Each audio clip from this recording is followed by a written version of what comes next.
talking about how being an active participant in life, so healing things like codependency and jealousy, instead being in sustainability and hope. So it started for me like jealousy when my father gave preferential treatment to my sisters, when he was giving them praise, approval, privacy, dignity, and affection that I didn't get. And when there was like creating scenarios with the three kids, so I had to sacrifice to be perfect or banished. Mushka had to go with the flow or be abandoned, and Chana had to help and be cute or get neglected. And we were all in terror all the time. There's this perceiving and anticipating of this impending loss, feeling like the safety is in jeopardy, protecting ourselves from the future pain, and living in scarcity to become eventually a state of being like irrational, unprovoked, damaged living. And so it caused for me, these arising experiences and feelings from the fear that history will repeat itself, making someone seem malicious and controlling and totally unable to handle space from the person.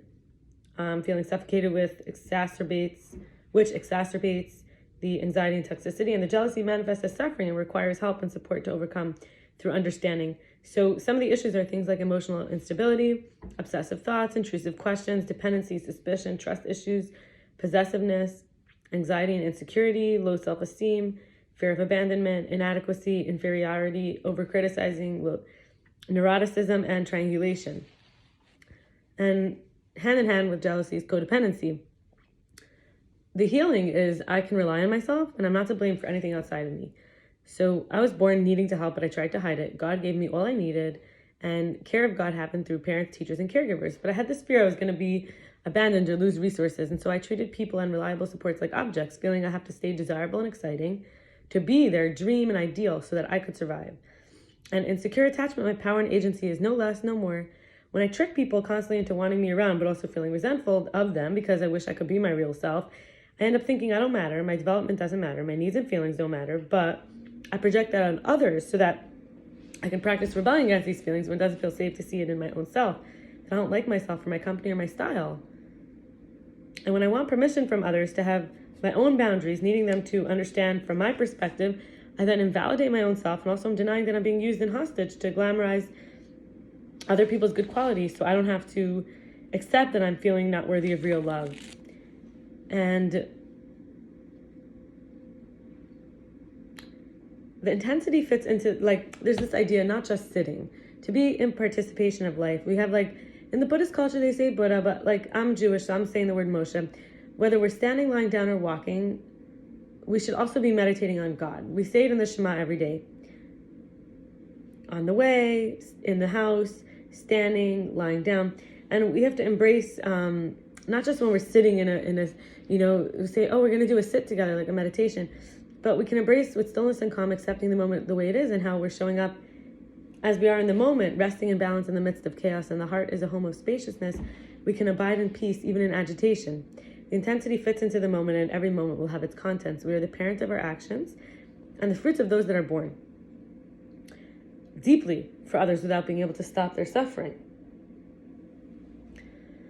Only we can relieve our own distress. Only I can relieve my own distress. Only you can relieve your own distress. But we can each step to bless, and next step to be blessed, and cultivating our capacity to choose in real life, real time as a refuge and a bright light, equanimity, not abandoning the energy just because it's coarse or unpredictable, but recognizing the intensity fits into this moment. Every moment will have its contents. And we're given the tools to help ourselves and handle our life. So does everyone else. We're not necessary for them to find happiness or relief from suffering. And happiness is sustainable when we allow for, conditional happiness depends on a moving target. Deriving from something impermanent gives only temporary results. And if then is a dangerous trap. If this, then I'll be happy. We can't set conditions for happiness. Those rules can be unconscious though. And the ways that we think happiness can flow in are the ways we're actually constricting ourselves from happiness. So situations, circumstances, and people are always changing. We have to be able to adjust and make the game easy to win. There's nothing we have to do or achieve. And that happy is not necessarily just fun, pleasure, success, love, or purpose. A fruitless search of adventure and balance, success, it won't lead to happiness, because we can actually choose happiness the same way we're responsible for choosing happiness. We're able to respond. Happiness stands on its own. There's no other state required. Like, we don't need to be excited or feel life is meaningful or be laughing or productive. We can be happy right now.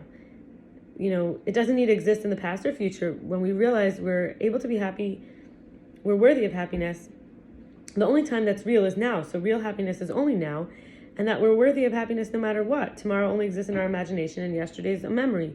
So normal is not necessarily real. Rather, it is popular. So real happiness is not necessarily what is thought of normally as happiness. Hope is when we actually allow ourselves to have a beginner mind, and we dance with uncertainty. It's open-mindedness. We pray for ourselves like a barking dog screaming, "Gimme, gimme," instead of for there to exist the abundance, the dwelling place, the actual divine presence that can be in all life. Instead, we could be transforming the trauma into vitality. There's this organismic yearning, theotropic prayer, portal for self-transcendence. It's a natural phenomenon where we're inclined to a higher power. So instead of praying for the self like a barking dog, we can actually control the mind as a dog with acknowledgement, love, discipline, affection, and laughter. This is like a mind that naturally has self-delusions, and we can refine our skills and then get ownership of the mind, plant seeds, and not let it go on its own for others to plant seeds with positivity. God is male and female for us, old and young. Life is all images, constellation, family, anthropomorphic, seeing ourselves in our humanity in a form. And then the gates are praise, demonstration, sacrifice, gifts, affection, and service. And love and tension are the polarity of communion and agency. In other words, love and awe, or love and fear. True unity is not our own image only. True unity allows for any image. A vessel can break, emptying into nothing through strength. Being a vessel transparent means being in presence in the king power, like in the queen power. We can even feel ashamed or humiliated to want honor when we see the real honorable. We stay open to receive. The first avenues break, but break open. And that's how the creative process toward the creative world. So this hypostasis, this under stagnant way, I'm going to share now from Carolyn Elliot, who talks about the force of nature, and Karen Monteverdi, who talks about experiential evidence. So Carolyn Elliot says, Tantra. Tantra is enjoying the sensation and intensity without getting lost in them. And what each of us might want is recognition and commitment based on that recognition. And we have to unravel the blocks. Money is worth more than we are. That's not true. Others perceive me as worthless. Not true. So hurricanes and lions don't have self-doubt about being a force of nature. We have to choose love because it's the master initiator level that's possible for us. Trust, truth as unconcealment, cherishing of divine beauty, formless, holding, infinite consciousness. We are the context more than the content of our lives. We don't have to be separate from any of the yucky or taboo stuff. And there's a larger beauty that's unshakable, electric, versus intellectual, embodied, not ugly, no ugliness existing in that profound, state of abundance. The good is here, we have it. It's a field. We don't need to turn ourselves off from good. We lose it by the scarcity principles.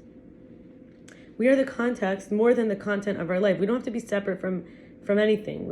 Just as a reminder, I know I just said that, but I want to bring it in because our thoughts and feelings chunk together into habits of distortion. They protect us. And there's something called optimization, which is like neural networks that are hacked out of negativity bias. And they go boom, boom, boom, because they're used to it. And seeing every state is good for us and approving of ourselves, we could be an artist more than a judge. And she says unconscious need to know, to keep our imprint low and not get too much good, as if it's up to us. The upper limits kind of we think they blow out. So when it's too much good intimacy, or people unconsciously lash out to stop the flow and create distance. But when we're willing to feel highly valued in love or money, we can stop.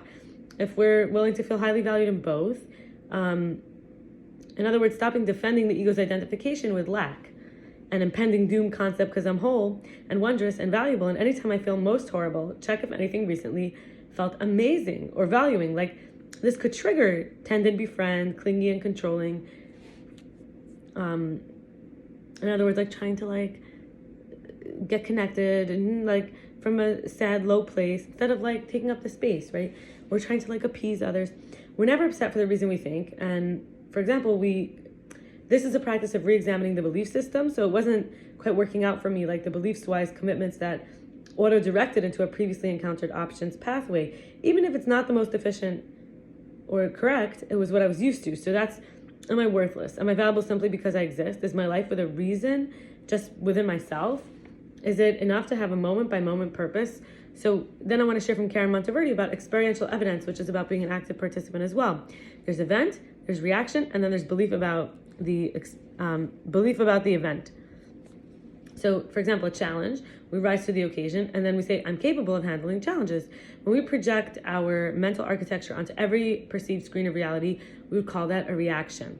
So the law of experiential evidence and the law of attraction become invisible when we're in that reaction mode. Our mind works a certain way, we're used to it, we form a belief, and we just throw it at everything. It's like everything we see, it's in front of us, because it's in front of us already in the mind. These blockages could be like trauma, needing to be right, versus the prayer that it's kind of like playing. So the prayer, like, it's more like an exercise than a prayer, but the pain could be towards sexually or being desired, basically for oneness. The opposite is that men want and desire me. The reflection is I want to desire and choose. The projection is this is learning to be a sturdy reed. The projection is what times I didn't say no or stop. And then I have to forgive. My brother forced to kiss me. There was this guy in Israel in a tent who molested me. Sean, he did violent choking me. Adam did anal pain. But these are ways in which I experienced things that I allowed. For example, I experienced it and I got evidence.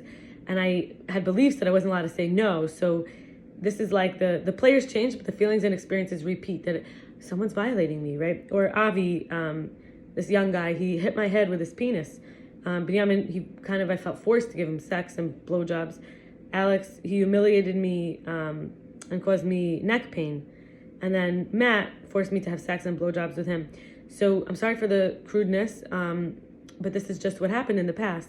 I wrote this many years ago about things that happened before that, but when I choose, I'll listen and honor my womb. My womb will help me to make better decisions with my word, like, no, I don't want to.